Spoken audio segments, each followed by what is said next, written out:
Hey guys, tonight we begin with the strange and occasionally ridiculous punishments handed out in medieval Europe, a time when justice was creative, law was flexible, and most legal precedents were made up on the spot by a guy with a funny hat.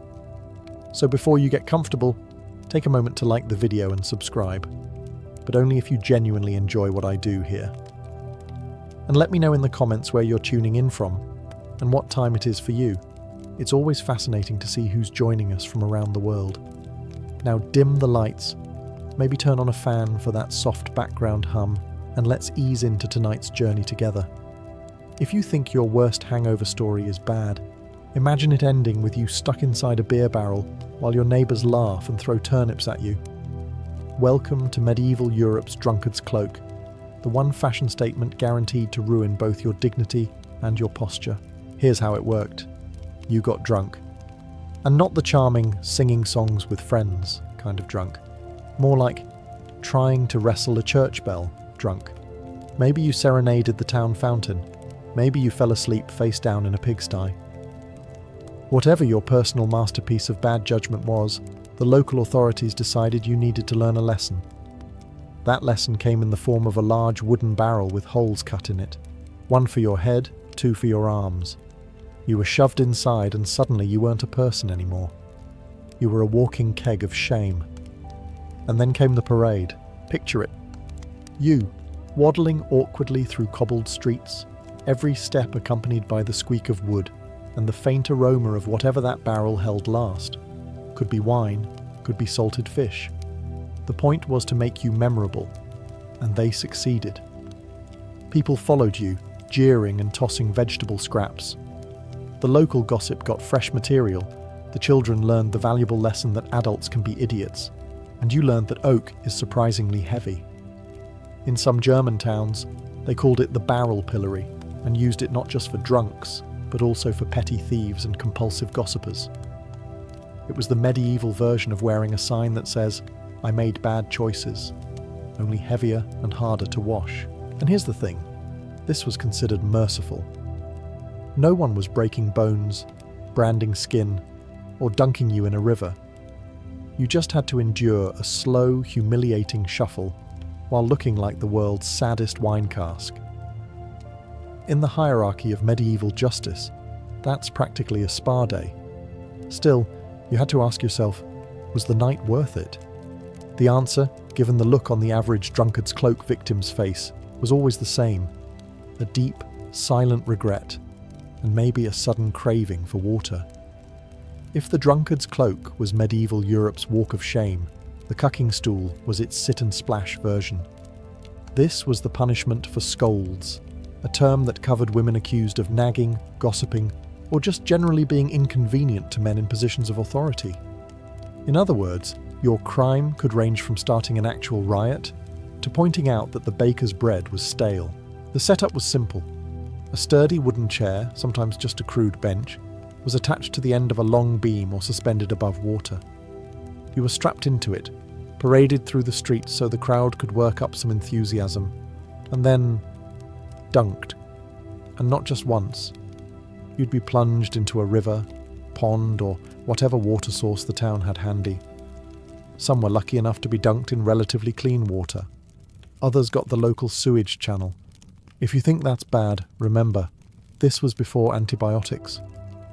You weren't just being humiliated, you were being introduced to medieval dysentery. The dunking wasn't technically meant to kill you. It was about cooling your temper, which is adorable medieval code for publicly break your spirit. Each dip was supposed to make you calmer, wetter, and hopefully less inclined to sass your neighbours in the future. Men weren't immune either. Fraudsters, cheats, and liars could also find themselves in the chair, usually to the delight of the townsfolk. If your crime involved money, someone would almost certainly be shouting, "Hope you can swim in debt," from the shore. Some towns got extra creative. The chair could be wheeled around on land first, just to build suspense, or the beam could be swung in such a way that the victim got half dunked, leaving them sputtering with one side of their body soaked while the crowd debated whether to finish the job. And here's the kicker, the word cuck in cucking stool didn't originally mean what it does today. It came from cucken, meaning to defecate. So yes, the name literally translates to poop chair, which, given the quality of some medieval rivers, was disturbingly accurate. So, you'd get strapped in, dunked until the crowd was satisfied, and then hauled out, dripping, shivering, and probably reconsidering your approach to small-town politics. Medieval justice. Because sometimes humiliation works better with a bucket of cold water. If the medieval world had an X factor, the shame flute was its rejection buzzer. Officially called the flute of shame, it was a punishment for bad musicians, public disturbers, or anyone who'd been a little too loud for the town's liking. The device itself looked like an oversized, clunky metal recorder, except it didn't actually make music. It was more like a trombone, and a neck brace had a terrible child. The flute was locked around your neck, your hands were shackled in place as if you were playing it, and then you were sent out in public to perform for everyone who already hated your sound. You couldn't really move your arms, you couldn't put the thing down, and it was made of metal, which meant it was heavy, awkward, and would leave you with some impressive bruises. The message was clear.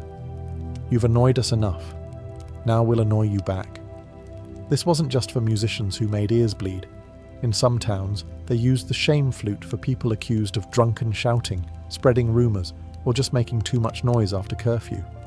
Basically, if you made sound waves the mayor didn't approve of, you were getting a front row seat in this one-man band of humiliation. The punishment relied on pure embarrassment. You were paraded through the streets while everyone pretended to enjoy your concert.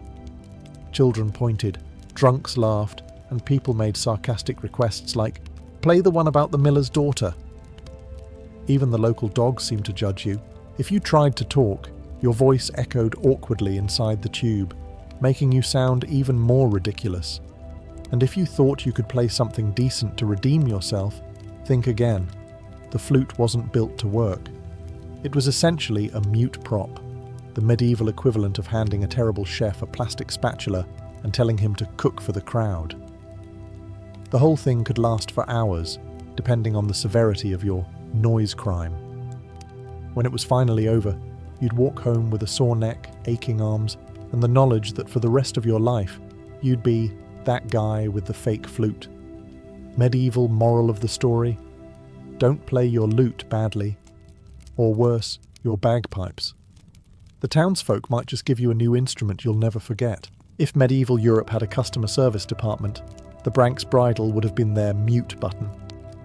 This punishment was designed for scolds, people, usually women, accused of gossiping, nagging, or generally talking too much for someone else's liking. And by liking, I mean the local magistrate who really didn't want to hear about his bread prices being unfair again. The Branks bridle was essentially a metal cage that fit over the entire head. Imagine a helmet, but instead of protecting you from injury, it was designed to make you look like you'd lost a bet with a blacksmith. The pièce de résistance was a flat, spiked plate that rested inside your mouth, pressing down on the tongue. This meant that not only could you not speak, but trying to do so was an express ticket to stabbing your own tongue. The effect was striking. From a distance, you looked like an escapee from a very niche medieval parade. Up close, it was clear that someone, somewhere, had spent far too much time thinking about how to silence you in the most humiliating way possible. The wearer would be marched through the streets so that everyone could admire the latest in spring torture wear. The whole point was public humiliation, to make your neighbours see you as an object of ridicule rather than a human being with opinions about the price of fish. Sometimes, the bridle came with extra decorations, bells, horns, or even little animal shapes welded on. These weren't for flair. They were to draw more attention so that the punishment worked as a community event. Because nothing says justice like making sure everyone stops what they're doing to watch Martha from down the lane drool into the dirt. Was it effective? In the short term, yes. You physically couldn't speak. In the long term, probably not. If anything, it just gave people more gossip material. Did you see her in the bridal yesterday? Quickly became a bigger topic than whatever started the whole mess. Removing the bridle didn't end the humiliation. Word travelled fast in small towns, and for months afterward, you'd be the one who had to wear that thing. So, the moral of the story? In medieval Europe, keeping your mouth shut wasn't just polite. It could save you from wearing the world's most uncomfortable conversation starter. In medieval Europe, if you were accused of a crime and there wasn't enough evidence, you didn't get a lawyer, a jury, or a fair trial. You got an ordeal. The logic was simple. If you were innocent, God would protect you. If you were guilty, well, hope you enjoyed your last meal. One common ordeal was the boiling water test. Your hand was plunged into a cauldron of scalding water to retrieve a stone from the bottom. Then, it was wrapped up and left for 3 days. If the wound looked miraculously healed when unwrapped, you were declared innocent. If it was festering, which shockingly it often was, you were guilty. Another favourite was the red-hot iron test. You'd carry a glowing hot metal bar for a few steps. The healing inspection worked the same way, and so did the results. It's almost as if burning human flesh doesn't heal neatly in 3 days. Who knew? Then there was trial by cold water. You'd be tied up and thrown into a river or lake. Floating meant you were guilty. The water was rejecting you. Sinking meant innocence, because apparently drowning was the mark of a pure soul. The flaw in this system was obvious. Even if you passed, you were still dead. Congratulations. These trials weren't reserved for minor crimes. Theft, witchcraft, heresy, all could earn you a spot in the Let's See What Happens games. And the best part? The people supervising the ordeal were usually the same ones who already suspected you, which made it a bit like asking your executioner to hold your parachute. To make matters worse, surviving an ordeal didn't always end things. People might still suspect you, because clearly you'd gotten help from dark forces. So you could pass the test and still end up in another form of medieval entertainment, like the pillory or worse. On paper, trial by ordeal was about divine justice. In practice, it was about spectacle, intimidation, and a good excuse to avoid doing any actual investigation. Why bother with evidence when you can just boil someone's hand and call it God's will? So if you were a medieval villager accused of something you didn't do, you prayed for a miracle, or at least for a judge with a better idea of justice than, let's set them on fire and see what happens. If medieval Europe had a town square attraction, it wasn't a fountain or a statue, it was the pillory. Think of it as the medieval community bulletin board, except instead of posting announcements, you posted yourself. The pillory was a sturdy wooden frame with holes for your head and hands. Once you were locked in, you weren't going anywhere until the local authorities decided you'd been humiliated enough. And by humiliated enough, they usually meant long enough for every person you've ever annoyed to walk past and laugh at you. Crimes that could land you here ranged from fraud to cheating at the market, to insulting an official, which basically meant telling the mayor his hat looked stupid. Once in place, you were exposed to whatever the public felt like dishing out. Rotten vegetables, mud, insults, the occasional dead animal part. And yes, pigeons. Pigeons loved the pillory. The beam you were locked into was perfect for perching, and let's just say they didn't hold back their opinions. The idea wasn't to physically harm you, though bruises and the odd black eye were common, but to destroy your reputation. You became a living spectacle. Kids would tug their parents' sleeves to see the bad man in the wood, and those parents would take the opportunity to loudly announce what you'd done, just in case anyone missed the gossip. The real challenge was time. You could be stuck in the pillory for hours, even days. Standing with your neck bent forward, your hands trapped, and the sun, or rain, beating down on you, was exhausting. And there was no bathroom break, which made longer sentences. Awkward. Occasionally, the crowd got creative. They might hang signs around your neck announcing your crime in verse, or dress you in ridiculous clothing before locking you in. Some towns even kept a punishment wardrobe for just such occasions, proving that medieval justice had a sense of theatre. The pillory eventually fell out of favour in the 19th century, partly because it was considered cruel, and partly because people started to enjoy it too much. When the crowd's laughter turns into an impromptu tomato-throwing competition, the line between justice and free entertainment gets blurry fast. Still, for centuries, the pillory stood as a reminder. In a small medieval town, your worst nightmare wasn't prison. It was standing still while everyone else got to comment on your life choices. If medieval Europe loved anything, it was multitasking. Why punish someone and throw a festival when you could just combine the two? Enter the whipping carousel, a public punishment that turned humiliation into a group activity. Picture this. The offender is tied to a large wooden post or strapped into a moving platform, and instead of a quiet, efficient lashing, the punishment is done in full view of an excited crowd. But here's the twist. The carousel part wasn't for decoration.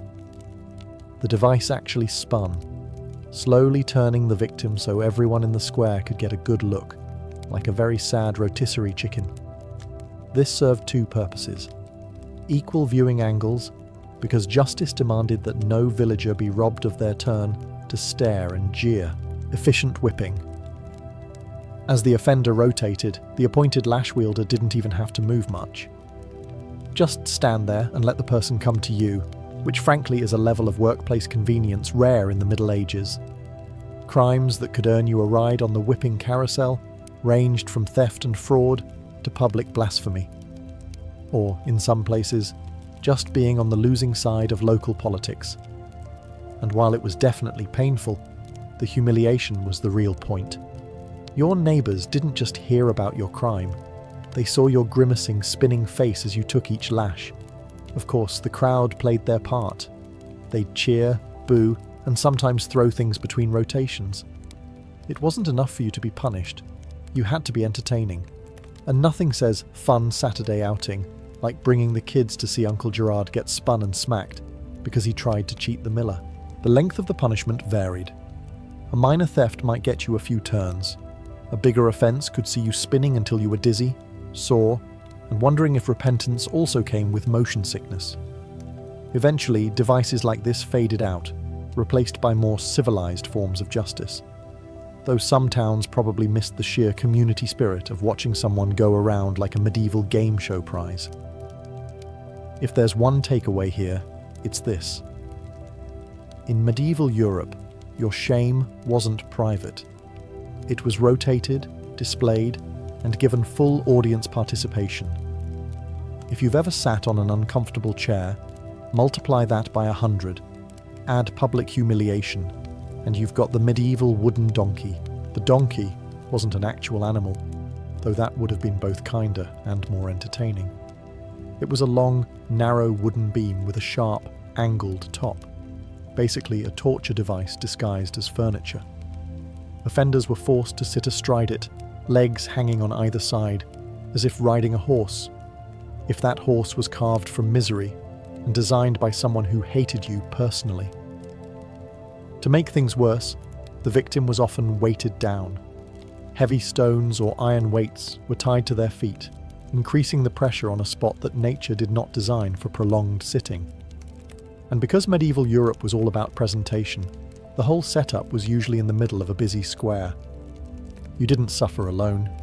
You suffered with an audience. The crimes that could earn you a seat on the donkey varied. Soldiers caught misbehaving, townsfolk guilty of indecent conduct, and sometimes even women accused of loose morals were prime candidates. The punishment wasn't just about pain, it was about making you look ridiculous. The crowd loved it. They'd jeer, laugh, and sometimes bring children to watch, because apparently medieval parenting involved showing kids what happens when you cross the wrong blacksmith's wife. If the offender yelped or shifted uncomfortably, the laughter doubled. After all, the entire point was to turn suffering into public entertainment. The length of time spent on the donkey depended on the severity of the offence and the cruelty of the authorities. A few hours could leave lasting injuries. Longer sentences risked permanent damage. But hey, at least it taught you to respect local laws and invest in softer seating. Some towns even added decorations, like painting the donkey bright colours or giving it a carved head and tail. Because if you're going to ruin someone's day, why not do it with style? In the end, the wooden donkey was proof that medieval punishments didn't just aim to hurt. They aimed to humiliate, degrade, and make you part of the day's entertainment schedule. You weren't just paying for your crime, you were the star of the show. If medieval punishments could win awards for creativity and cruelty, Poena Cule would be up there with a standing ovation. The name is Latin for penalty of the sack, and it was exactly that: you, a sack, and some very unfortunate company. Originally a Roman punishment for parricide, killing your father, mother, or close family member. It stuck around in parts of medieval Europe because apparently no one looked at it and thought, this is a bit much. The process went like this. The convicted person was sewn into a large leather sack along with a rooster, a dog, a snake, and a monkey. Yes, you heard that right. A mini medieval zoo of absolute chaos. The idea wasn't just to execute you, it was to terrify you with every bite, scratch, and hiss possible before you even hit the water. Because yes, once everyone was inside the sack, you were thrown into a river or the sea. If drowning didn't get you first, panic from the feathered, furry, and scaly death squad surely would. Why those animals? Symbolism. The dog represented loyalty betrayed, the rooster vigilance ignored, the snake treachery, and the monkey. Honestly, historians still debate that one. My personal theory? Someone just really hated monkeys. Medieval authorities claimed the point was moral justice. You'd committed a crime against your own blood, so now you'd be trapped with creatures you couldn't reason with, in a dark space you couldn't escape. But let's be honest, it was also designed to make everyone in town talk about it for years afterward. If they couldn't find one of the animals, monkeys weren't exactly native to most of Europe. Substitutions were made. Cats, geese, or whatever could be found that was likely to panic in a sack. Which means you could commit the same crime in 2 different towns and end up with wildly different last moments. This was a rare punishment, but when it happened, it left a mark, not just on the victim and the animals, but on the spectators who got to witness one of the most bizarre and disturbing executions in history. It's the kind of medieval justice that makes you wonder, were they trying to punish the guilty, or audition for the world's darkest travelling circus? In the grand gallery of medieval punishments, the breaking wheel wins for looking deceptively simple. It was, quite literally, a huge wooden wheel, the kind you might see on a cart. Except this one didn't roll you to market. It rolled you straight into the history books of, please never again. The wheel was laid flat or mounted upright, and the condemned was positioned across it.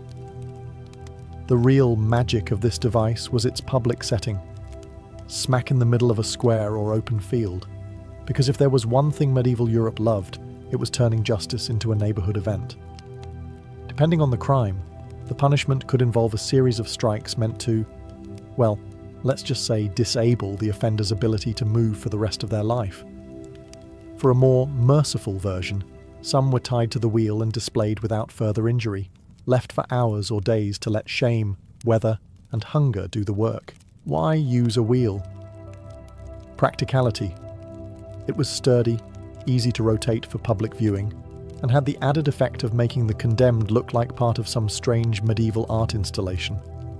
Children probably asked their parents, "Why is that man on a wagon wheel?" and got answers like, "Because he stole bread," which must have made for interesting family discussions at dinner.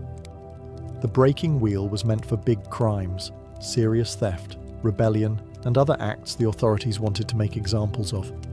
The bigger the crime, the bigger the crowd, and the longer the display. Some towns got theatrical about it, decorating the wheel with banners or posting the person's crime in big letters so everyone knew exactly why they were there. In rare cases, an offender might be tied up and spun for dramatic effect because nothing says deterrent like looking like a slow-moving fairground ride from the 8th circle of hell. Eventually, the breaking wheel fell out of fashion, partly because laws evolved, and partly because the sheer logistics of wheeling this thing out for every big offence became a bit much. Still, it left behind a legacy. Proof that in medieval Europe, even a common wagon wheel could be turned into a tool for public order and public spectacle.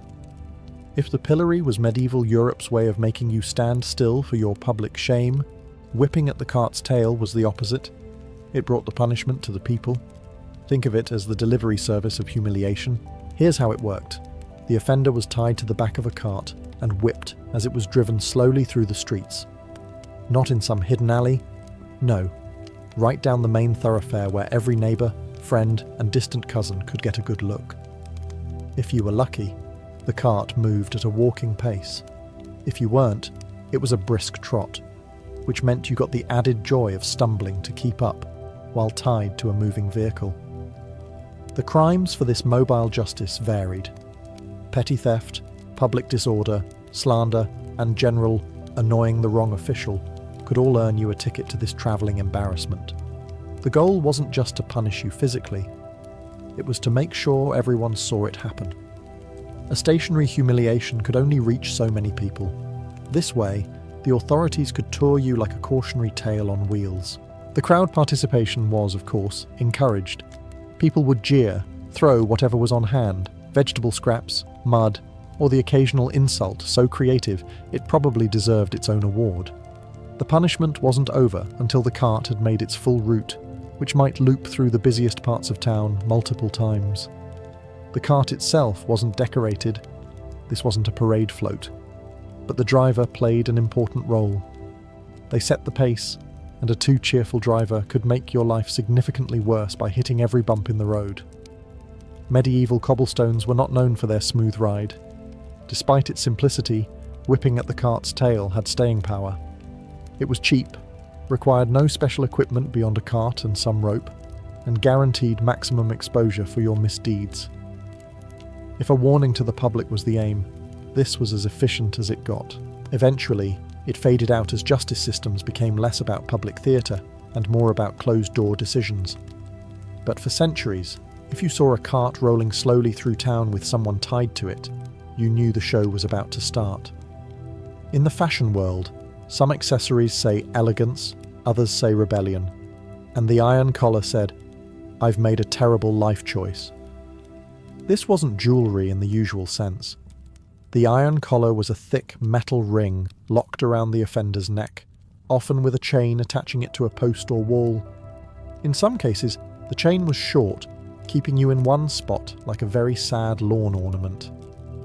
In others, there was no chain at all. You were just stuck wearing it as a walking announcement of your crime. The collar wasn't subtle. It was heavy, uncomfortable, and deliberately obvious. Many had inscriptions or engravings explaining your offence: thief, liar, or my personal favourite, gossiper. Imagine trying to buy bread while literally wearing a sign around your neck that says, "Don't trust me." Subtle social cue there. Crimes that earned you this medieval bling were usually in the embarrass, don't execute category. Petty theft, slander, cheating at market weights. Sometimes it was combined with other punishments, like standing in the town square for a few hours so everyone could read your new accessory and commit it to memory. The real genius of the iron collar was its longevity. In some cases, it wasn't just for an afternoon. You could be forced to wear it for days or even weeks, making sleeping, eating, and general existing an ongoing exercise in discomfort. And of course, you couldn't take it off yourself. That required a blacksmith, and the permission of the very people who put it on you. In some towns, the collar was permanently fixed to a wall or the side of a building, and the offender had to stand there until their time was up. This turned the punishment into a sort of living billboard. Come to the market, and while you're here, look at this guy who tried to shortchange the baker. Eventually, the iron collar fell out of fashion, partly because attitudes toward public humiliation changed, and partly because iron isn't cheap, and using it for neck decor stopped being worth the trouble. Still, for its time, it was an efficient little device. Portable shame, low maintenance, and guaranteed to make you the least popular person at any medieval dinner party. Medieval Europe had a very straightforward approach to crime prevention. If you stole something with your hand, well, you might not be using that hand again. Amputation for theft was exactly what it sounded like. The removal of a hand, finger, or sometimes even a foot if you were particularly bad at shoplifting. The idea was simple. Take away the tools of the crime, and the problem solves itself. Brutal? Yes. Effective? Also yes. But mostly because it scared everyone else into keeping their hands firmly in their own pockets. This punishment wasn't for every stolen loaf of bread, at least not everywhere. In some towns, petty theft got you fines or public shaming, but repeated offenders, or those caught stealing valuable goods, risked the one-and-done policy. If the local lord wanted to make an example of you, the sentence could be carried out in the town square for maximum impact. Nothing says "don't steal" like watching someone instantly lose their career in pickpocketing.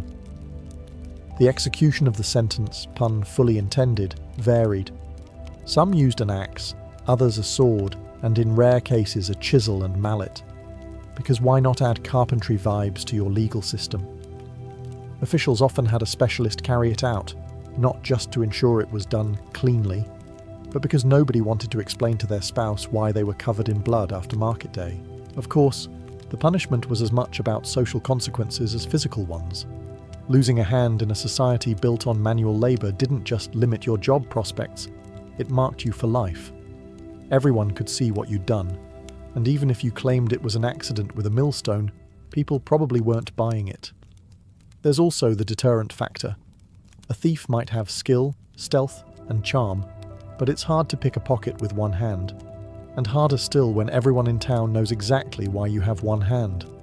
Over time, laws across Europe softened, replacing amputation with prison or exile. But for centuries, it was a favourite tool in the justice toolbox, a way to handle theft in one decisive, irreversible step. It was quick, it was clear, and it made medieval law enforcement the original inventors of the zero-tolerance policy. In medieval Europe, if you couldn't be punished forever, your reputation certainly could be. Branding was the art of turning your skin into a permanent criminal record. No paperwork required. The process was simple in theory, if unpleasant in execution. A heated iron stamp was pressed into the skin, leaving a scar in the shape of a letter or symbol that announced your crime to the world. T for thief, F for forger, V for vagrant, though in some places they preferred little pictures instead of letters. Imagine strolling into town with a small permanent icon on your forehead that basically says, "Ask me about my bad life choices." Branding wasn't always done on the face. Hands, shoulders, or other visible spots worked too. The key was visibility. This wasn't about quietly correcting behaviour. It was about turning you into a walking cautionary tale. Even if you swore you'd changed your ways, the mark told everyone not to trust you, or at least not to leave you alone with the silverware. The crimes that could earn a brand ranged from petty theft to fraud, desertion, or breaking curfew in particularly strict towns. In some regions, branding was a graduated punishment. The first offence might get you a fine, the second a few hours in the stocks, and the third? Congratulations, you've just been upgraded to a human billboard. It wasn't just about shame, though. Branding made it easy for law enforcement to spot repeat offenders, especially in a time before ID cards or mugshots. Authorities could look at you and immediately know your criminal history, like an early painful version of carrying your rap sheet in your wallet. The branding iron itself varied by region. Some were small and elegant, well, as elegant as branding gets, while others were big enough to make the punishment visible from across the market square. And because medieval towns had a flair for public spectacle, the branding often happened in the square, with the whole community watching. Nothing says stay out of trouble like watching your neighbour get their skin permanently engraved. Over time, branding fell out of favour as justice systems evolved, but its legacy stuck, literally. In the Middle Ages, you could change your clothes, move to another town, even grow a beard, but the mark stayed. Justice, medieval style, meant you didn't just serve your sentence, you wore it. If medieval Europe had a premium package for punishments, hanging and drawing was it. Reserved for the most serious crimes, usually treason, it was the legal equivalent of saying, "We're going to make very sure you regret this." The hanging part is easy enough to picture. The offender was strung up, but here's the twist. They weren't necessarily meant to die right away. In many cases, the rope was slackened before the end, ensuring the rest of the punishment could proceed. That's right, This was less quick justice and more extended performance piece. Then came the drawing part, which, despite sounding artistic, had nothing to do with sketching. It referred to being hauled, often literally dragged, to the place of execution. In some towns, the condemned was tied to a hurdle or wooden board and pulled by horses through the streets. If you thought traffic was bad today, imagine trying to get to market with that parade in the way. Why so elaborate? Treason was considered the ultimate betrayal, so the punishment needed to send a very loud message. Don't even think about it. And it worked. Not necessarily because it convinced people to stay loyal, but because the mere logistics of it were exhausting. Organising horses, ropes, carts and crowds for one person's sentence? It was basically a town festival with the world's worst theme. Of course, the spectacle drew, pun absolutely intended, huge crowds. People brought children, snacks and gossip. The event became not just about punishing the traitor, but about reinforcing loyalty and maybe enjoying a day off work. Medieval justice loved a good teachable moment, even if it was the most uncomfortable field trip imaginable. Over time, the hanging and drawing tradition lost some of its flair as punishments became quicker and less theatrical. But in its day, it was one of the most infamous shows in town. You didn't just get punished, you got a full production. In the end, the message was clear. If you were going to betray your king, you had better be prepared for your final day to come with an audience, a parade route, and more drama than a royal wedding. Before the roar of the Colosseum and the blinding flash of sunlight on polished helmets, the gladiator's story began in a far grimmer and quieter place: funerals. In the 3rd century BCE, long before these fights became Rome's favourite pastime, they were solemn rites meant to honour the dead. The Romans believed that blood had a sacred power, a force capable of appeasing restless spirits. And so, in the courtyard of a grieving aristocrat's home, 2 men might be brought forward, usually prisoners of war or condemned criminals. They were given weapons, sometimes nothing more than short swords or crude shields, and ordered to fight. The purpose wasn't entertainment, at least not officially. It was a religious offering. But as the men clashed, the gathered mourners could not help but feel a surge of grim fascination. The rhythm of blades striking shields, the cries of the wounded, the final silence when one fell. It stirred something deep in the human appetite for spectacle. Rome, as it often did, took that flicker of fascination and fanned it into an empire-sized blaze. Over the next century, funerary duels grew larger, louder, and more elaborate. By the late Republic, these private combats had spilled out of courtyards and into temporary wooden arenas erected in the forum. Nobles quickly realized that the more fighters they provided, the more the people adored them. The games became less about honoring the dead and more about winning the living. When Julius Caesar held his father's funeral games, he staged hundreds of gladiatorial bouts over several days, dazzling the crowds and cementing his popularity. The blood that once flowed for religious reasons now served a different god entirely: public approval. Rome had discovered that violence could be politicized, that the cheers of a crowd could be as valuable as legions on the battlefield. By the time the Colosseum rose from the heart of the capital, the original funerary purpose of gladiatorial combat had been all but forgotten. What remained was a spectacle that blended religion, theatre, and ruthless politics. A stage where emperors could win the loyalty of the masses with a well-timed thumbs up, and where the fate of men was decided before tens of thousands of screaming voices. To most Romans, the gladiator was a paradox, a man who lived at the bottom of society, yet whose name might echo in the streets like that of a hero. Behind the spectacle was a life built on discipline, danger, and the constant shadow of death. The majority of gladiators were not volunteers. They were prisoners of war dragged from distant provinces, condemned criminals sentenced to fight, or enslaved men purchased by Lanistai, the owners of gladiator schools known as ludi. These ludi were more like brutal training camps than places of learning, each enclosed behind high walls to keep fighters in and curious eyes out. Inside, recruits lived under strict regimens. Their days were filled with weapons drills, footwork practice, conditioning, and lectures from veteran gladiators who had survived long enough to pass on their hard-earned wisdom, often in the form of scars. Gladiators were trained in specific fighting styles, each with its own weapon set, armor, and personality. A secutor wielded a short sword and a heavy shield, stalking his opponent like a predator. A retiarius, in contrast, fought with a weighted net and trident, relying on agility and precision to trap and strike. There were heavily armoured murmillos, quick-footed thraces with curved swords, and many more, each pairing designed to create an exciting, unpredictable duel.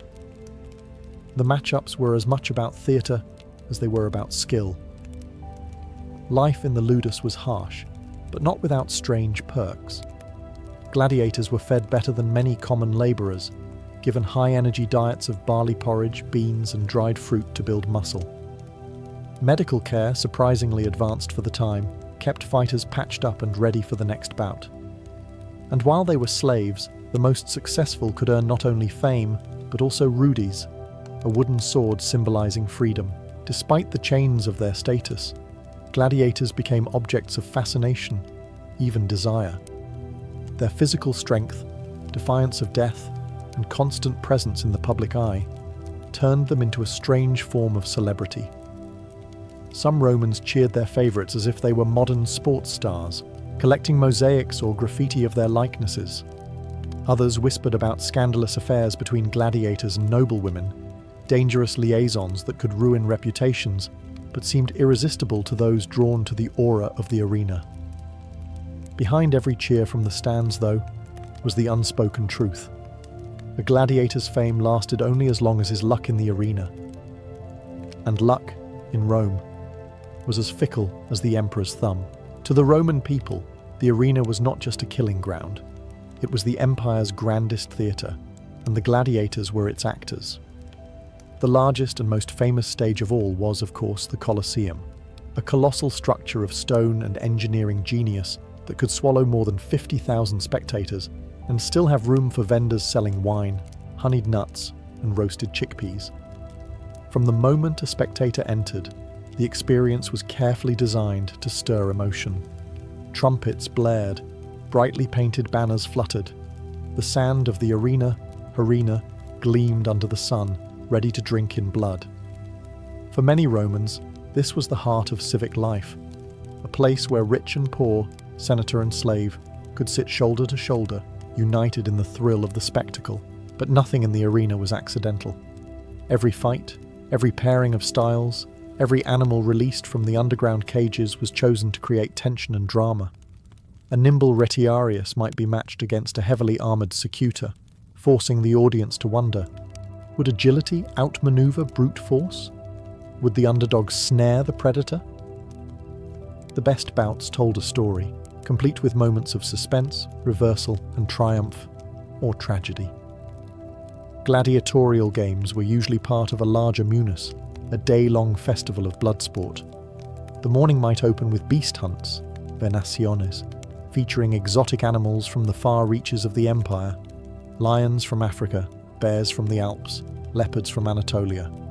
Trained hunters, or sometimes condemned criminals, faced these creatures in contests that blurred the line between bravery and suicide. Midday brought the grim spectacle of executions, where those guilty of serious crimes, or unlucky enough to anger the wrong patron, met their end in highly theatrical ways. This was the empire's version of intermission entertainment, as bizarre as it was horrifying. Then, in the afternoon, came the main event, the gladiators. The gates would open, and fighters emerged to cheers, boos, or the chants of devoted fans. They saluted the presiding official, often the emperor himself, with the famous, if not universally spoken line, Ave Caesar, morituri te salutant. Hail Caesar, those who are about to die salute you. From that moment, the stage was theirs, and the next few minutes could decide not only their fate, but their place in Roman memory. In this theatre of sand and blood, every drop spilled was part of the performance. And for the crowd, there was no better show in the world. In Rome, the games were never just about entertainment. they were about power. An emperor who could stage a lavish spectacle wasn't just keeping the people amused, he was reinforcing the idea that he alone could give them what they craved most: bread and spectacle, panem et circenses. This simple truth made gladiatorial combat as much a political weapon as any legion on the frontier. The games were expensive. Exotic animals had to be imported, arenas maintained, fighters fed and trained, and entire crews employed to run the machinery beneath the arena floor. Only the wealthy, senators, generals, and especially emperors, could afford to put on such spectacles. And in doing so, they bought loyalty. A well-timed festival could distract from military failures, economic troubles, or political scandals. If the crowd was roaring in approval at the Colosseum, they were not shouting in protest in the Forum. Politicians used the games as campaign tools, sponsoring bouts to curry favour with the masses. Julius Caesar's father's funeral games, packed with hundreds of gladiators, weren't just a tribute. They were a calculated move to win the hearts of the people.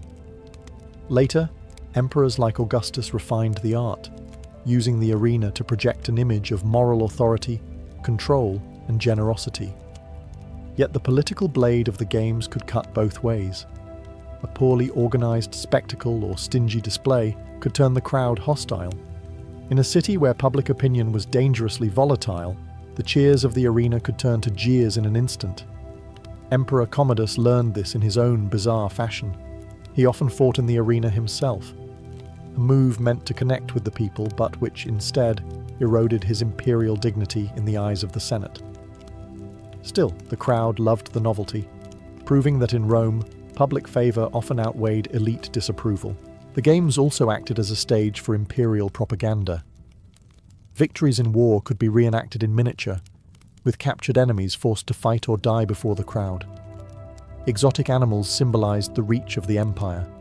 Even the architecture, the towering tiers, the imperial box, the intricate underground, reminded the audience that Rome's might was absolute. In the politics of Rome, blood was currency. And in the arena, that currency was spent freely, buying not only the fleeting pleasure of the masses, but the enduring power of those who ruled them. A Roman crowd didn't just come to watch men fight, they came to watch characters clash. Gladiators were trained in specific archetypes, each designed to create drama, contrast, and spectacle. It was as much casting as it was combat. The murmillo was the heavyweight of the arena, armed with a broad rectangular shield, scutum, and a short stabbing sword, gladius. He wore a crested helmet with a fish-shaped design, a nod to his name. Slow but heavily protected, he relied on strength and endurance to wear his opponent down. Facing him might be the Thraex, or Thracian, modelled after Rome's enemies from the Balkans. He carried a small square shield and a curved sword, sica, designed to hook around an opponent's shield. His helmet sported a tall crest and often a griffin motif, making him instantly recognisable. Then there was the retiarius, the net fighter, the closest thing Rome had to a duelist from a fishing village. Bareheaded and lightly armoured, he carried a weighted net to entangle foes and a trident for the finishing blow. His speed and agility made him dangerous, but one wrong move could mean disaster against a heavier shielded opponent. His traditional rival was the secutor, designed specifically to counter him. The secutor's helmet was smooth and rounded, with tiny eye holes to prevent the net from catching, and his heavy armour allowed him to press forward relentlessly. Other types added variety to the match schedule. The hoplomachus, inspired by Greek hoplites, wielded a spear and small round shield, switching to a dagger when in close quarters. The Dimacharius fought with a sword in each hand, a whirlwind of steel. The Bestiarius faced wild animals rather than human foes, relying on speed, a spear, and sheer nerve to survive. Pairings were chosen for contrast: speed versus strength, reach versus defense, agility versus brute force. The crowd loved a good mismatch because it meant tension. Could the nimble fighter dance around the armoured juggernaut, or would he be cornered and crushed? For the gladiators, These styles were more than costumes. They defined their training, their tactics, and even their identities. A skilled fighter could build a following not just by winning, but by putting on a show that fit the personality of his archetype. In the sand of the arena, style was often as important as survival, and sometimes the crowd cared more about the former than the latter. If the arena was Rome's grand stage, the ludus, the gladiator school, was the rehearsal hall. Behind high walls and guarded gates, fighters lived, ate, and bled in preparation for their moment under the sun. Life here was a paradox, brutal in its discipline, yet carefully managed to keep fighters in peak condition. After all, a dead trainee was wasted investment. Each school was run by a lanista, part coach, part prison warden, and part businessman. The lanista purchased recruits, prisoners of war, condemned criminals, or desperate men who sold themselves into the profession for a signing bonus. Once inside, they were property, but valuable property. Their worth was measured not just in skill, but in the entertainment they could provide. The training regimen was relentless. Mornings began with weapons drills, learning the precise angles for a sword thrust, the correct way to block with a shield, the rhythm of stepping and striking. Wooden swords, heavier than real ones, were used to build muscle and endurance. Footwork was drilled until it became instinct, because a single misplaced step could be fatal in the arena. Specialists taught each fighting style. A retiarius practiced casting his net with accuracy, learning to read an opponent's movements and time the throw to perfection. A murmillo trained to close the distance quickly, smashing through an enemy's guard. Sparring was frequent, but rarely to the death. Fighters were too valuable for casual losses. Diet was surprisingly good, even by Roman standards. Gladiators were known as barley men for their high-carbohydrate meals of barley porridge, beans, and dried fruit, which built mass and energy. Meat was given occasionally, but not as the main staple. The goal was strength, stamina, and a body that could absorb punishment. Medical care was advanced for the era. Physicians tended wounds with wine-soaked cloths, stitched deep cuts, and used herbal salves to speed healing. A fighter with a broken bone was not discarded, he was repaired. The ludus was not a place of mercy, but it was a place of maintenance. While the ludus forged skill, it also forged spirit. Every drill, every bruise, every shouted order prepared the gladiator not just for survival, but for performance. Because when the gates opened and the crowd roared, he wasn't just fighting for his life, he was fighting to make sure they remembered his name. For most Romans, the life of a gladiator seemed like an endless cycle of training and combat. But beyond the sand of the arena and the dust of the ludus, there was another side. One shaped by fame, fear, and the strange privileges of a dangerous profession. Gladiators lived in barracks within the school, their quarters Spartan but not miserable. Each shared space with fellow fighters, creating bonds like those in a soldier's unit. They trained together, ate together, and sometimes buried one another. While their freedom was gone, a successful fighter could enjoy better food, regular medical care, and the certainty of a roof over his head. Luxuries some free Romans lacked. Their status outside the ludus was complicated. Legally, they were at the bottom of society, lumped in with slaves and criminals. Socially, however, they could be celebrated like sports heroes. Children carved their names into walls, merchants sold small figurines of them, and admirers, including women of the upper classes, wrote their praises in graffiti on city streets. For some, that attention was intoxicating. For others, it was dangerous. Affairs between noblewomen and gladiators were whispered about in scandalized tones, and if discovered, could ruin reputations, or worse. When fighters weren't training, they might be marched through the streets in procession before a major game, wearing their armor and carrying their weapons for the public to admire. These parades built anticipation, letting fans pick favorites before the fights began. Some gladiators even received gifts or tips from wealthy patrons eager to see them win. Yet life outside the arena was always shadowed by risk. Injuries were common, and even a minor wound could mean a career-ending infection. A gladiator could be popular one week and dead the next. And for every fighter who dreamed of winning the rudies, the wooden sword of freedom, there were many more who would never live to hold it. Still, many embraced their notoriety. They drank in taverns where patrons begged for stories of the games. They posed for artists, their likeness captured in mosaics. They listened to the roar of the crowd even in their sleep. Because for a gladiator, fame was fleeting. But while it lasted, it could make a man feel like a god, even if Rome always remembered he was just a slave. In the arena, death was always just a heartbeat away. Every match was fought under the gaze of thousands, but one pair of eyes mattered more than any other: the emperor's. His was the ultimate authority, the hand that could grant mercy or deliver doom with a flick of the wrist. Contrary to modern legend, the thumbs up and thumbs down gestures were not quite as Hollywood imagines. Ancient sources suggest that a pollis verso, a turned thumb, likely signaled death, while a concealed or flat thumb suggested mercy.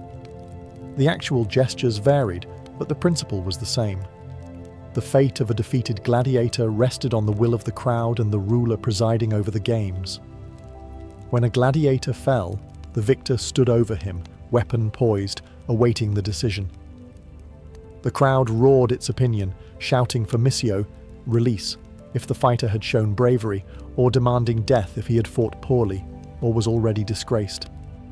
The emperor, reading the mood of the people, would signal his verdict. A spared gladiator could fight another day. A condemned one faced the final strike, his blood sinking into the sand as the crowd erupted in savage delight. For the fighters, mercy was not guaranteed even for the skilled. Politics, personal grudges, or the need to thrill the audience could tip the scales toward death. Some emperors were notoriously merciless, seeing executions as part of the day's entertainment. Others, like Augustus, preferred to reward courage, knowing that sparing a popular fighter could strengthen their bond with the people. Death in the arena was quick, but rarely clean. A killing blow was often delivered to the throat or heart, though in the chaos of combat, it could be messy. Corpses were dragged away through the Porta Libitinaria, the gate of death, to be stripped of armor and disposed of without ceremony. The sand was raked smooth, ready for the next act. To the crowd, it was all part of the spectacle, a moment to feel the raw power of life and death held in a ruler's hand. To the gladiator, it was the final gamble. Fight with honor, entertain the mob, and hope that, just maybe, the emperor's thumb would tilt toward mercy. When the last cheers faded and the Colosseum's gates rusted shut, the gladiator did not vanish from memory. Instead, he became a symbol, one that has shifted meaning over centuries, from feared slave warrior to romanticized hero. In the Roman world, the legacy of a gladiator was immediate and tangible. Even in death, his name could be etched into stone, commemorated by fans or family.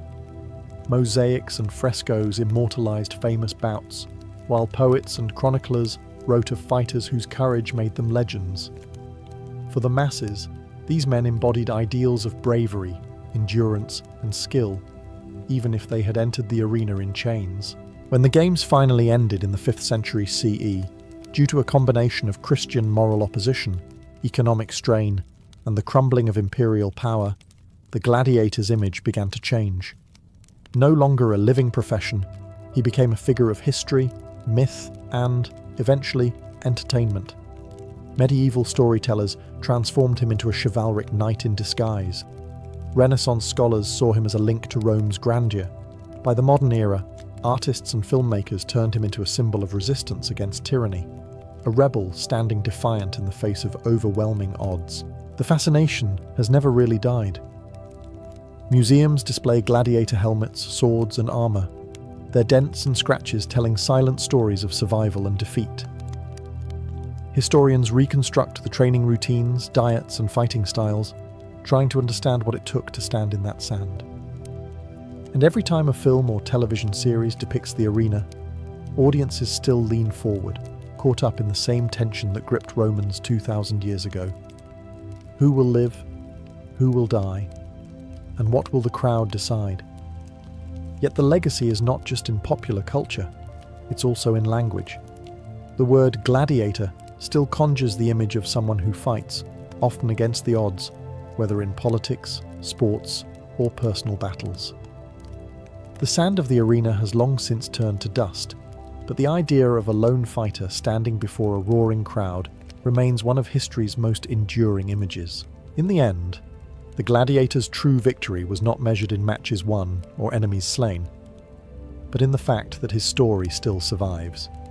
Fierce, blood-soaked, and unforgettable. In ancient Rome, military victory was not just measured in land gained or enemies slain, it was measured in glory. And the highest glory a Roman general could achieve was the triumph, a victory parade so lavish and so rare that many great commanders never experienced it. To the Romans, a triumph was the ultimate blend of religion, politics, and theatre, staged for the gods and the people alike.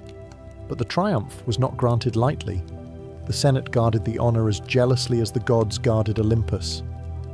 A general had to meet strict requirements. The campaign must have been fought under his official command. The enemy must be a foreign power rather than rebellious Romans, and the victory must be decisive, ending the war entirely. Moreover, the army had to kill at least 5,000 enemy soldiers. Anything less was considered a minor success, not worthy of such a spectacle. Even meeting these criteria didn't guarantee the laurel crown. The Senate's approval was essential, and here politics came into play. Powerful rivals could block the honour out of envy, while allies could secure it with persuasive speeches and strategic alliances. The triumph was as much a battlefield of influence as the war itself, and a clever general knew how to fight both. Once granted, preparations began on a scale few events could match. Craftsmen painted vast panels illustrating the key battles. Carpenters built floats to carry exotic animals or elaborate recreations of captured cities. Goldsmiths and jewelers polished the treasures looted from foreign palaces until they gleamed under the Mediterranean sun. The date of the triumph was chosen carefully, often on a day sacred to Jupiter, the king of the gods, whose favour was said to rest upon the victor. Priests prepared sacrifices. Musicians rehearsed the fanfares that would echo through the city, and word spread like wildfire, drawing in visitors from miles around who didn't want to miss history in the making. By the time the morning of the triumph arrived, the entire city of Rome had been transformed. Streets were swept clean, garlands hung from balconies, incense braziers set along the route. The stage was set for a performance in which the general was both actor and living symbol of Rome's unstoppable power. A man elevated almost to godhood, if only for a single, unforgettable day. The morning of a Roman triumph began long before the sun touched the rooftops of the city. Rome awoke in a haze of incense and anticipation. This was not an ordinary day. It was a day when the city itself seemed to breathe in unison, ready to honour a man who had brought victory to the Republic or the Empire. Along the triumphal route, preparations had been completed the night before. Fresh garlands of laurel and flowers hung from balconies. Merchants along the streets shuttered their shops, not out of reluctance, but because no one would be buying bread or wine today. They would all be watching. Families claimed the best viewing spots, parents hoisting children onto shoulders, old veterans straightening their backs despite creaking joints, eager to see the familiar banners of the legions they once served under. The smell of burning frankincense and myrrh drifted on the early breeze, curling through alleyways and mingling with the aroma of roasting meats from vendors who saw an opportunity to turn celebration into profit. The chatter of the crowd carried a current of excitement. Who would be marching in chains? What treasures had been taken from the enemy? Was the general truly as glorious as rumour claimed? For the soldiers who had marched home with their commander, the morning brought a different kind of anticipation. They would finally lay down their arms in the capital, no longer as weary campaigners, but as victors, the living proof of their general's success. They polished their armour until it reflected the morning light and tied red ribbons to their weapons. Meanwhile, in the Campus Martius, the triumphator, the man of the hour, prepared himself. He dressed not as a mere mortal, but in the robes of near divinity, a purple toga embroidered with gold, a laurel crown on his head, his face painted a deep vermilion in imitation of Jupiter himself. This transformation was deliberate. Today, he was not just a man. He was the embodiment of Rome's strength and favour with the gods. As the first horns blared, the city's hum swelled into a roar. All eyes turned toward the gates where the procession would begin. The streets, swept and sanctified, were ready. The crowd leaned forward, a living tide of anticipation. The triumph was not just about to start, it was about to consume the city in a wave of sound, colour and glory. The triumph's journey was as important as the celebration itself.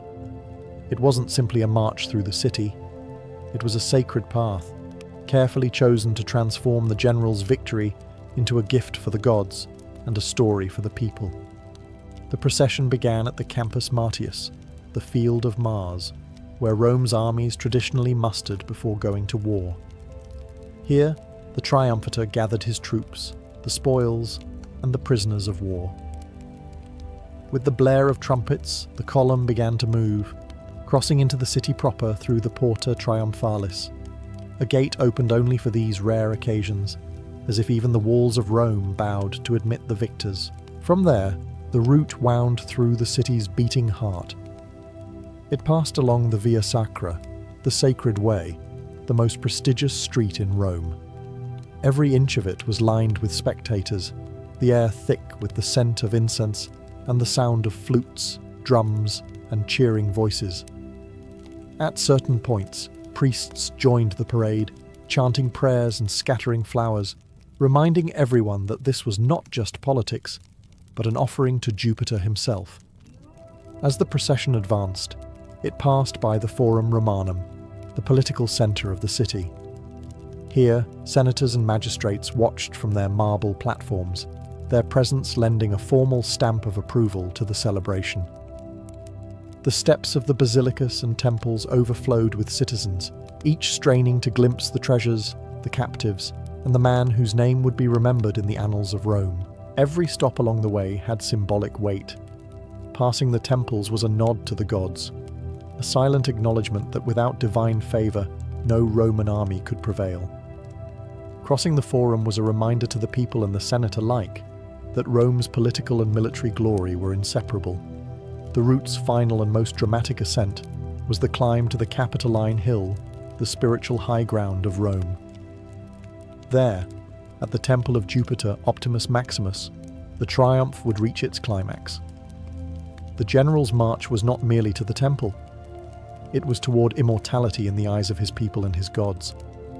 In this way, the processional route told a story with every step, from the fields of Mars where wars began, through the sacred and political heart of the city, and finally to the divine seat of Rome's greatest protector. If the triumph was a play, the spoils of war were its opening act, the first glimpse of the scale of victory. Long before the general's chariot appeared, the crowd's eyes were fixed on the endless line of wagons and porters carrying the treasures of conquest. The display was meant to dazzle and overwhelm.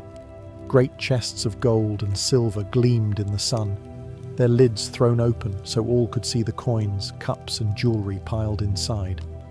Massive statues, torn from the temples and palaces of the defeated, were paraded upright, as if they had been brought to Rome in chains. Intricately woven carpets and tapestries swayed from poles, their foreign patterns telling silent stories of lands beyond the horizon. But the spoils were more than just riches. They were propaganda. Painted boards carried by soldiers showed vivid battle scenes, the decisive charge, the moment the enemy broke, the surrender of their leader. To those who had not fought, these paintings were like windows into distant campaigns, proof that the general's reports were no exaggeration. Exotic wonders fascinated the crowd even more than gold. Strange animals from the conquered territories were led on chains or in cages, elephants towering over the procession, leopards pacing restlessly, or brightly plumed birds squawking at the noise. These living trophies were a reminder that Rome's reach extended to the very edges of the known world. There were also symbols of the enemy's defeat. Broken weapons, captured standards, and the ceremonial regalia of foreign kings were displayed like offerings to the people. Sometimes even the gods of the conquered were brought along. statues of their deities, stripped of their sanctity, now part of Rome's growing pantheon.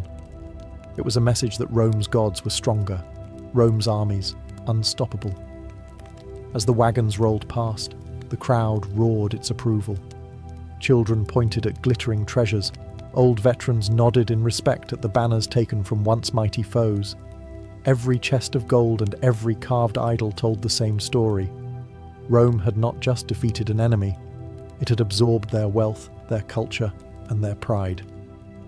By the time the last cart of plunder passed, the city was already intoxicated with the scale of the victory. And yet, the procession had only just begun. The most human part of the triumph, and perhaps the most humiliating, was about to follow. After the gleam of gold and the wonder of exotic beasts came the darkest spectacle of the triumph, the prisoners of war. No matter how glorious the spoils, it was the defeated enemy, flesh and blood, who made the victory feel real to the people of Rome. They marched in chains, their heads bowed, their fine clothing a cruel reminder of the power they once held. At the front of this grim column were the most important captives, kings, generals, and high-ranking nobles taken alive on the battlefield. They wore their richest garments, not out of dignity, but because the Romans wanted the crowd to see exactly what they had stripped from them. Not only their freedom, but their thrones. Behind them shuffled lesser captives, soldiers, officials, and even family members of the defeated leaders. Women and children were not spared the humiliation, their presence serving as a living testament to the completeness of Rome's victory. The crowd jeered, spat, and shouted insults, hurling reminders of the enemy's past arrogance. For the Roman audience, this was more than cruelty. It was justice, the visible proof that their armies had crushed those who once threatened their city. For the general, it was political theatre. The sight of foreign royalty in chains reinforced his prestige and justified the expense of the campaign. Some of these captives would be kept alive, sold into slavery, or paraded again in future games. But the highest ranking among them faced a far darker fate. Tradition dictated that, after the triumph concluded, these leaders would be executed, often in the very shadow of the temple of Jupiter Optimus Maximus. Their deaths were both a sacrifice to the gods and a final punctuation mark on the war they had lost. The emotional power of this part of the procession was immense. Children in the crowd would remember the faces of the defeated for the rest of their lives, just as they would remember the triumphant figure who had brought them here. It was the clearest demonstration of Rome's message to the world: resist, and this will be your fate. And yet, after the prisoners had passed and the crowd's jeers began to fade, another sound began to rise, a roar of excitement for the moment everyone had been waiting for. The general himself was about to appear. At last, the moment the crowd had been building toward all morning arrived, the appearance of the triumphator himself. If the spoils and prisoners were the proof of victory, the general was its living embodiment. He rode in a magnificent chariot, gilded and polished until it caught the sunlight in dazzling flashes. 4 white horses drew it, their manes braided with ribbons, their harnesses decorated with gold and silver fittings. The triumphator wore a crown of laurel leaves, the ancient symbol of victory, and a toga picta, a deep purple garment embroidered with gold thread, the colour reserved for Rome's most powerful. His face was painted bright vermilion, imitating the statue of Jupiter Optimus Maximus, to emphasise that on this day he was more than mortal. He was the chosen of the gods, and yet tradition demanded a reminder of his humanity. Standing behind him in the chariot was a slave, tasked with whispering in his ear throughout the procession, "Memento mori." Remember, you are mortal. It was a sobering counterpoint to the cheers of tens of thousands, a reminder that even the most glorious victory could not conquer death. The crowd erupted in a thunderous roar as the chariot rolled past. Citizens tossed flowers into the street, their petals crushed under the horses' hooves. Trumpets blared from every corner, drowning out the shouts of the soldiers marching alongside. Children called out the general's name, and veterans saluted with the stiff pride of those who knew what such a victory cost. The triumphator acknowledged the people with measured dignity, a raised hand here, a nod there. Every gesture was calculated to project both majesty and accessibility. This was a performance as much as a parade, and the general knew that public opinion could be as decisive as any battle. Behind him, the officers who had served under his command marched in full armor, their decorations gleaming. Their presence reminded the crowd that victory was never won by one man alone, but by the discipline and courage of an entire army. As the chariot moved through the city's heart toward the Capitoline Hill, the people knew they were witnessing history. For the general, it was a day that would be carved into Rome's memory, the high point of a career, a spectacle to be retold for generations. And for the city, it was a moment to see themselves reflected in the glory of their champion. No triumph was complete without the army that had made it possible. Behind the general's chariot came rank after rank of legionaries, marching in perfect formation down Rome's crowded streets. Their armor glinted in the sunlight, shields polished until they reflected the faces of the cheering crowd. These men were not faceless soldiers today. They were the heroes who had bled, starved, and endured for the glory of Rome. Each legion carried its signa, the sacred standards topped with bronze eagles or gilded wreaths, symbols as revered as the gods themselves. The men kept their eyes forward, their steps measured, the rhythm of their march echoing like a drumbeat against the paving stones. Between the formal precision, though, there was a lighter side. Tradition allowed soldiers in the triumph to sing songs, some praising the general's courage, others poking fun at his flaws. Rome had little taste for stiff, joyless adoration. Even in victory, humour had its place. Many of the soldiers wore laurel crowns like their commander, a sign that this was their victory as much as his. Some carried small trophies from the campaign, a helmet taken from an enemy, a strange trinket from a foreign market, even a dagger still bearing the marks of battle. These personal spoils gave the crowd a more intimate connection to the distant war they were celebrating. The soldiers also played a political role. Their presence reminded the Senate, the people, and the general himself where real military power lay. Thousands of disciplined, battle-hardened men marching through the capital was both a celebration and a subtle warning.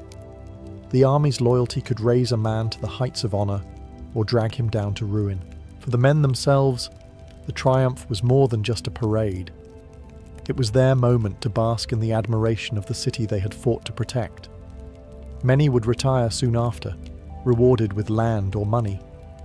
Others would be sent to new campaigns, their laurel crowns stored away until the next chance for glory. But for this day, they were not just soldiers. They were living symbols of Rome's strength. As their chants and laughter mingled with the music of the procession, the army brought the triumph's energy to its peak. And just ahead, the final climb to the Capitoline Hill awaited, where the gods would be honored, prisoners judged, and victory sealed in Rome's name. The triumph's long, winding journey through Rome always ended in the same place, the Capitoline Hill, home to the temple of Jupiter Optimus Maximus. This was not just a convenient stopping point, it was the spiritual high ground of the city, the place where mortal victory was formally handed over to the gods. The final stretch was the most dramatic. The steep climb to the temple forced the chariot and soldiers to slow, the sound of the crowd echoing off the stone steps. Priests in white robes joined the procession here, swinging censers heavy with incense, the sweet smoke curling upward toward the temple's towering columns. The smell mixed with the sweat of the soldiers and the faint metallic tang of polished armor. At the top waited the great bronze doors of Jupiter's temple, flanked by massive statues. As the triumphator ascended, he stepped down from his chariot and led the way on foot, a gesture of humility before the gods. In his hands he carried a golden laurel wreath, the ultimate token of victory. Inside the temple, sacred rites began. The general laid his laurel crown and the spoils of war at the feet of Jupiter's statue, symbolically offering his triumph to Rome's chief deity. Priests chanted prayers, and the lowing of sacrificial oxen filled the air. Moments later, their blood was spilled in offering, a vivid reminder that even divine favor required a price. Meanwhile, Outside in the temple courtyard, the mood shifted. The most important enemy prisoners, kings, generals, or nobles captured alive, were brought forward. For many, this was the end. Tradition demanded that they be executed on this day, their deaths marking the final and irreversible close of the war. The crowd, still caught between reverence and bloodlust, watched as Rome's justice was carried out. With the sacrifices complete and the prisoners dispatched, the triumphator emerged to thunderous cheers. The ceremony had transformed his victory from a personal achievement into an act of service to the gods and the state. The climb to Capitoline Hill was more than a physical ascent. It was a symbolic one, lifting the general's name into the realm of legend. But as the priests withdrew and the crowd began to disperse, the triumph moved into its final act, the part that would determine how history remembered both the victory and the man who won it. When the last echoes of the cheers faded and the incense smoke drifted into the evening sky, the triumph was over, but its consequences were only beginning. A Roman triumph was never just a celebration of military victory, it was a political earthquake. For the triumphator, the day could mark the peak of his career or the start of an even steeper climb toward power. His name had been shouted by thousands, his face seen in the robes and crown of a living god, his victories displayed for all to see. This was not just glory, it was political capital. In the cutthroat world of Roman politics, such prestige could translate into elections, influence in the Senate, or even a bid for supreme authority. Yet the triumph was also dangerous. Rome admired victory, but it feared ambition. Too much glory could draw envy from fellow generals and suspicion from senators. A man who looked too much like a king, or worse, an aspiring tyrant, could find his political fortunes turn quickly. Enemies would whisper that the triumph had gone to his head, that he sought to rule Rome as he had ruled the battlefield. In a republic that prided itself on shared power, this was a dangerous perception. For the army, the triumph was both reward and farewell. Soldiers were often granted bonuses, land, or citizenship if they were foreign-born. Many retired after such a victory, their service ending in a blaze of honour. Others were reassigned to new campaigns, carrying the memory of the day and the loyalty to their general, wherever Rome sent them. The city itself also benefited. The spoils of war enriched the treasury, public games and feasts were often funded from the captured wealth, and the people's morale soared. For a few days after the triumph, Rome felt invincible. Merchants sold trinkets commemorating the victory, poets composed verses about the campaign, and children reenacted the parade in the streets with laurel leaves and wooden swords. But as the days passed, life returned to its usual rhythms. The garlands wilted, the incense burners cooled, and the Senate resumed its endless debates. The triumph, for all its grandeur, was a fleeting moment, but one that would be carved into the annals of Roman history. For the general, it was the day his name was spoken in the same breath as the gods. For Rome, it was proof once more that the world belonged to her. In the Crusader states of the Holy Land, the setting for a grand feast was as much a statement of power as the food itself. Within the thick stone walls of a fortified city like Jerusalem, Acre, or Antioch, the great hall would be transformed into a scene of controlled splendor. By day, these rooms were functional spaces where council meetings were held, and messengers delivered urgent news from the front. By night, however, they became the stage for the kind of banquets that cemented alliances, impressed visitors, and reminded everyone present of the Crusaders' authority in a land far from their European homelands. The hall itself was long and high-ceilinged, its rafters blackened from years of torch and firelight. At either side, colourful banners and standards bearing the crosses of different orders, the Red Cross of the Templars, the black and white of the Hospitallers, hung as visual declarations of unity and strength. The flicker of hundreds of candles reflected off polished metal goblets and plates, casting warm light across the faces of the gathered. At the centre stretched long trestle tables, each covered with heavy linen cloths. Servants moved quickly between them, adjusting benches and making sure the best silverware was set at the high table, reserved for the feast's most important guests. The scents of roasting meat, spiced wine, and fresh bread drifted in from the kitchens, mingling with the tang of burning incense. Beyond the physical layout, the atmosphere was deliberately orchestrated. The feast was not simply about indulgence, it was a political and cultural performance. The arrangement of seats reinforced the hierarchy. The lord of the castle or city sat at the head table, flanked by high-ranking knights, visiting envoys, and the clergy. Lesser knights, merchants, and favoured guests filled the remaining tables, each placement a subtle statement about their standing and favour. Outside the hall, the streets were quieter, but not silent. Citizens knew something important was taking place. The glow of torchlight through arrow-slit windows, the faint sounds of music and laughter carried into the cool night. For those within, the feast marked a rare moment when the constant tension of warfare eased, replaced by the comfort of abundance and the rituals of fellowship. In such surroundings, the Crusader banquet was more than a meal. It was a demonstration of survival, adaptation, and dominance in a land where power had to be displayed as much as defended. As dusk deepened and the great hall filled with golden candlelight, the arrival of the guests became an event in itself, a carefully choreographed display of rank, alliance, and ambition. The feast was not simply an occasion to eat, it was a stage where reputations were built and political bonds quietly forged. The first to arrive were often the high-ranking nobles of the Crusader states, lords of fortresses, governors of cities, and commanders of military orders. They entered in rich cloaks trimmed with fur, their swords ceremonially sheathed but never far from hand. Heralds announced each name in ringing tones, ensuring every man's title was heard by all in the hall. Knights followed, their armour exchanged for fine tunics adorned with embroidered crosses, though some still wore their mail coifs pushed back on their shoulders, a reminder of the battles that earned them their place at the table. Alongside them came envoys from distant lands, merchants from Venice and Genoa with gold rings on their fingers, Byzantine diplomats in flowing silks, and, on rare occasions, Muslim emissaries attending under truce.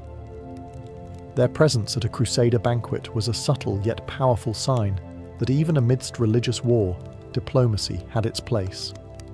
Clergy were ever present, from humble parish priests to high-ranking bishops, their robes heavy with embroidered detail. They moved through the hall with measured grace, offering blessings to those they passed. Their presence reminded everyone that this was not merely a celebration of earthly success, but also, at least in name, an offering of gratitude to God. Pilgrims, too, sometimes found themselves in attendance. These were travellers from Europe who had completed their long journey to the Holy Land and, by fortune or favour, been invited to witness the grandeur of Crusader hospitality. Wide-eyed, they took in the mingling of East and West, a sight far removed from the simple feasts of their villages back home. Every arrival was noted by the host, for in the Crusader world, who came, and who did not, could speak volumes. Invitations were political tools, seating arrangements, subtle negotiations. Before a single dish was served, the banquet had already begun to serve its other purpose, reinforcing the web of alliances that kept these fragile kingdoms alive. Once the last guest had taken their place, and the murmurs of greeting began to fade, attention shifted to the true centerpiece of the evening, the tables themselves. These were no mere dining surfaces. They were stages of abundance, designed to impress, intimidate, and inspire envy in equal measure. Laid end to end, the trestle tables were draped in thick linen cloths, their edges weighted by the sheer number of dishes placed upon them. Silver platters gleamed under the candlelight, each one piled high with roasted meats, lamb rubbed with eastern spices, wild boar glazed with honey, and game birds stuffed with figs and almonds. The scent of sizzling fat and warm bread, mixed with the sharper notes of imported cinnamon, cloves, and saffron, drifting like a silent invitation to indulge. Bowls of fresh olives, glistening in oil, sat beside heaps of dates and dried apricots brought by caravan from the desert's edge. Soft white cheeses, some made locally and others shipped in from Europe, were arranged alongside crusty loaves of bread still warm from the oven. Between these were smaller trays of marinated vegetables, peppers, eggplants and onions, prepared in ways that reflected the influence of Levantine cooking. To the Crusaders, the table was also a place to show off the reach of their power. Exotic fruits like pomegranates and citrus, rare in Europe at the time, appeared not merely as food, but as trophies of their control over the trade routes. Jars of preserved lemons or sweet orange marmalade were opened for guests to taste, their bright flavours a reminder that the Holy Land was a meeting place of culinary worlds. The high table, where the host and most honoured guests sat, displayed the most lavish items. Intricate sugar sculptures shaped into castles or animals, jellied fish moulded into gleaming forms, and whole roasted peacocks, their feathers reattached for dramatic effect. These were not everyday dishes. They were theatre, meant to draw gasps and remind all present that such luxury was rare even in the courts of Europe.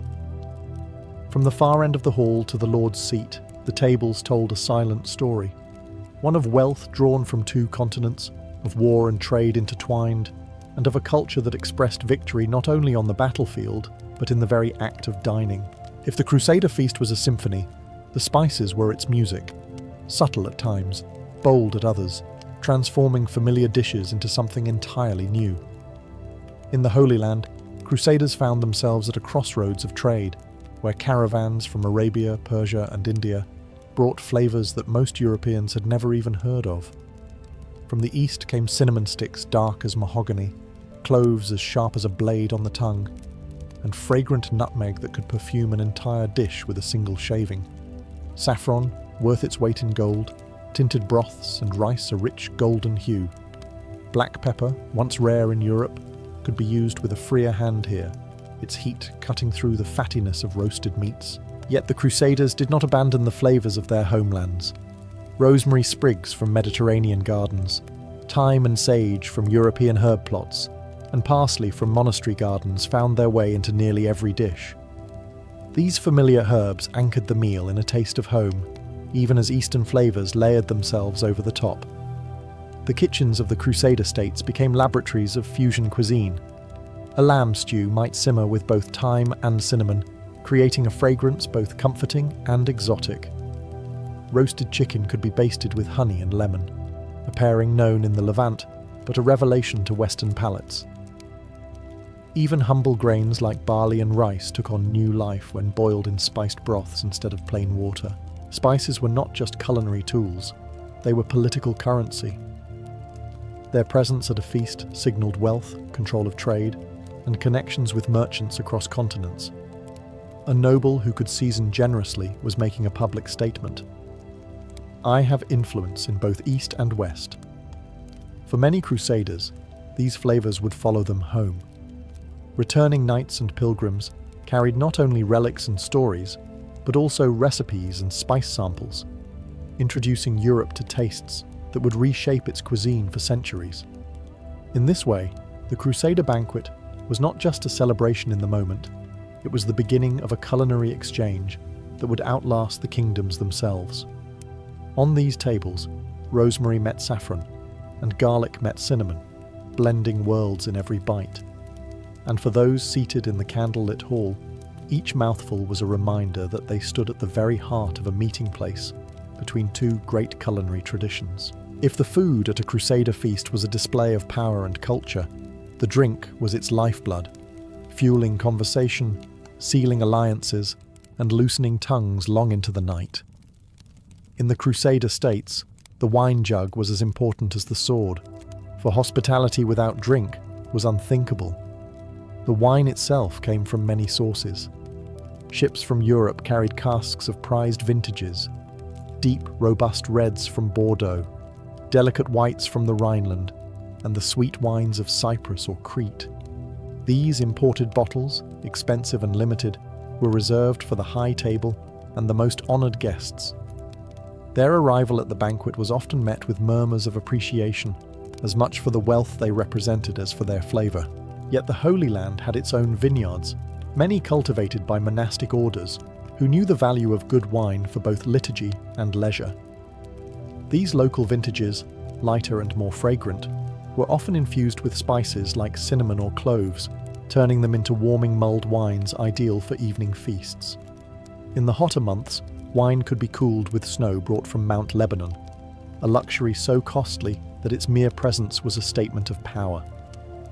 For those not drinking wine, sweetened drinks made from pomegranate or date syrup offered a refreshing alternative, while imported mead and ale satisfied those who longed for the flavours of home. On especially lavish occasions, the tables might see sherbets or chilled fruit drinks, techniques borrowed from Arab traditions, served in polished metal goblets. But drink at these feasts was not merely for pleasure. Toasting was a ritual in itself, with goblets raised to honour the host, the saints, recent victories and important guests. Each toast was both a celebration and a political act, acknowledging loyalty and strengthening bonds. The clergy present might lead a prayer before the first sip, linking the act of drinking to divine blessing. Of course, as the night wore on, wine had its other, less pious effects. Songs grew louder, the stories of battles became grander, and laughter rolled through the hall. For a few hours, the tensions of war faded beneath the haze of shared drink. In the Crusader banquet hall, wine was more than a beverage. It was a bridge between worlds, a social glue, and a silent witness to the alliances, secrets, and promises exchanged in the glow of torchlight. Once the first courses had been served, and the wine began to loosen the stiffness of formal conversation, the Crusader feast shifted from a display of food to a celebration of spectacle. In the Great Hall, entertainment was not just a pleasant diversion. It was an essential part of the evening's diplomacy, a way to honour guests and remind them of the host's wealth and cultural reach. Minstrels and troubadours, many of them having travelled with the Crusader armies from Europe, took up positions along the hall. Their songs ranged from chivalric ballads recounting the deeds of knights to lighter, humorous verses meant to draw laughter from the crowd. They sang in French, Provençal, or Latin, weaving familiar melodies with new tales from the Holy Land, their voices carrying over the clatter of goblets and the crackle of the hearth fires. But the entertainment was not solely Western. The Crusader states, positioned at the crossroads of cultures, embraced Eastern performers as well. Arab musicians, skilled in the oud and the rebab, filled the air with haunting melodies that wound between the stone walls like incense smoke. Drummers kept intricate rhythms that made some guests tap their feet unconsciously, while dancers, clad in bright silks and jingling ornaments, brought a shimmer of exotic movement to the evening. Storytellers also had their place, captivating listeners with tales from the Arabian Nights or the Chanson de Roland, each adapted to the audience's mood. These performances were not just for entertainment, they were cultural exchanges, blending traditions and broadening the horizons of knights who might never have heard such music or stories at home. For the nobility, there might also be games of skill or wit between courses. Archery contests held in the courtyard by torchlight, or riddling competitions in which a wrong answer could mean forfeiting a fine goblet of wine to the challenger. Such diversions allowed guests to show off their talents or charm without the risk of the battlefield. The variety of entertainments kept the feast alive deep into the night, ensuring that no guest left without a memory to carry home. For the host, this was as important as the food itself. An evening that impressed the senses was an evening that strengthened bonds. In a land where alliances could mean survival, the echo of music and the laughter of guests could be as valuable as any fortress wall. Beneath the laughter, music, and clinking goblets, a Crusader feast was never only about pleasure. It was a political theatre, carefully staged to display wealth, cement loyalties, and subtly negotiate the future of the Crusader states. The very guest list was a statement. Invitations were extended not only to friends and allies, but sometimes to rivals, whose presence at the table underlined the host's authority. Seating arrangements spoke volumes. The closer one sat to the high table, the greater one's importance or favour. A knight moved one seat nearer to the Lord might leave the feast with new confidence, and perhaps a new responsibility in the next campaign. Conversely, Being placed further down the hall could be a polite but unmistakable warning. The toasts and speeches that punctuated the evening were also tools of influence. A host might praise a visiting merchant's generosity in supplying ships, subtly encouraging further investment. A toast to a neighbouring lord's bravery could reaffirm an alliance. Even the clergy's blessings, delivered in solemn tones, reinforced the idea that political unity was both a secular necessity and a divine mandate. Diplomacy was woven into the courses themselves, offering rare spices, imported wines, or delicacies from far-off lands was more than hospitality. It was a message. I have the resources and connections to obtain what others cannot. Such gestures could sway undecided allies or impress foreign dignitaries. Not all politics at the table were open. Beneath the hum of conversation, quieter dealings took place. Two knights might slip into a side chamber to discuss land disputes. A merchant and a commander could agree on favourable trade terms. An emissary might deliver a proposal on behalf of a distant king. In this way, the banquet was a safe, public space for private negotiations. Even the entertainment could serve political ends. Songs celebrating shared victories reminded everyone of the unity forged in war, while tales warning against treachery could be a veiled caution to any guest considering betrayal. Every detail, from the seating to the spice on the meat, was part of a larger performance designed to maintain the fragile balance of power in the Holy Land. By the time the feast's final course arrived, the host's goals were often well underway. Guests left not just with full stomachs, but with alliances confirmed, grudges soothed, and obligations subtly agreed upon. In the Crusader world, a banquet could change the course of politics as surely as any battle. While Crusader banquets dazzled with food, music, and political intrigue, they were also governed by a set of rituals and customs that gave the event its structure and meaning. These traditions blended European courtly etiquette with local influences from the Holy Land, creating a hybrid culture unique to the Crusader states. The evening often began with a blessing from a high-ranking clergyman. Standing at the high table, he would raise his hands and invoke God's favour upon the gathering, thanking him for the victory, peace, or alliance that had brought everyone together. Guests, from noble knights to foreign envoys, would stand in respectful silence, their heads bowed, before the feast officially commenced. Seating followed strict rules. The lord or host sat at the centre of the high table, with the most honoured guests placed to his right and left. Men of equal rank were seated according to precedence, while lower-ranking guests filled the benches further down. This arrangement was no accident. It was a visible map of the social and political order. To be moved closer to the high table in future feasts was a sign of rising favour. Before eating, it was customary for servants to bring basins of scented water for guests to wash their hands. In a land where disease was a constant threat, this was both a practical necessity and a sign of refinement. Napkins of fine linen were provided, a luxury not always found in Europe at the time. Dishes were served in a specific order, often beginning with lighter fare like fruits, salads, and soups, followed by the heavier roasted meats and rich stews, and ending with sweet pastries, preserved fruits, and spiced wine. Between courses, short intervals allowed for entertainment or conversation, ensuring the feast was as much about socializing as it was about eating. Toasting had its own protocol. Guests rose when saluting the host, important allies, or the saints. Sometimes a communal cup was passed, symbolizing unity and shared purpose. Breaking bread together carried deep symbolic weight. In the Crusader states, it was a gesture that could seal peace between feuding parties. Even the end of the feast was marked by ritual.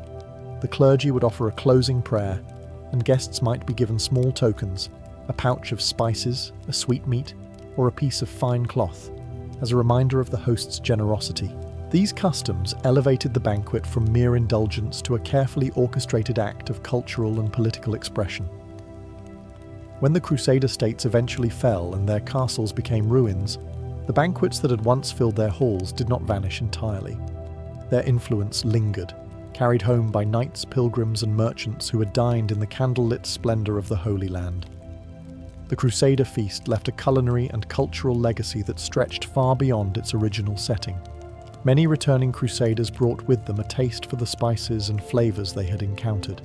Cinnamon, saffron, cloves, and nutmeg began appearing more frequently in European kitchens, not just for medicinal purposes but as essential elements of fine dining. Recipes that blended Eastern and Western ingredients, lamb with dried fruits, chicken with almonds and cinnamon, slowly took root in the courts of France, England, and the Italian city-states. The customs of hospitality also evolved. The elaborate seating arrangements, the ritual of hand-washing before meals, and the structured sequence of courses found in Crusader banquets influenced how formal feasts were conducted back in Europe. Even the practice of interspersing entertainment between courses, once a hallmark of Eastern hospitality, became standard in many royal courts. Symbolically, these banquets became part of the myth of the Crusades. Chroniclers and poets described them in glowing detail, portraying them as moments when the nobility of Christendom displayed its unity, refinement, and divine favour. In reality, they had often been as much about politics and survival as about celebration. But the romantic image endured. In the Mediterranean world, the exchange was not one-sided.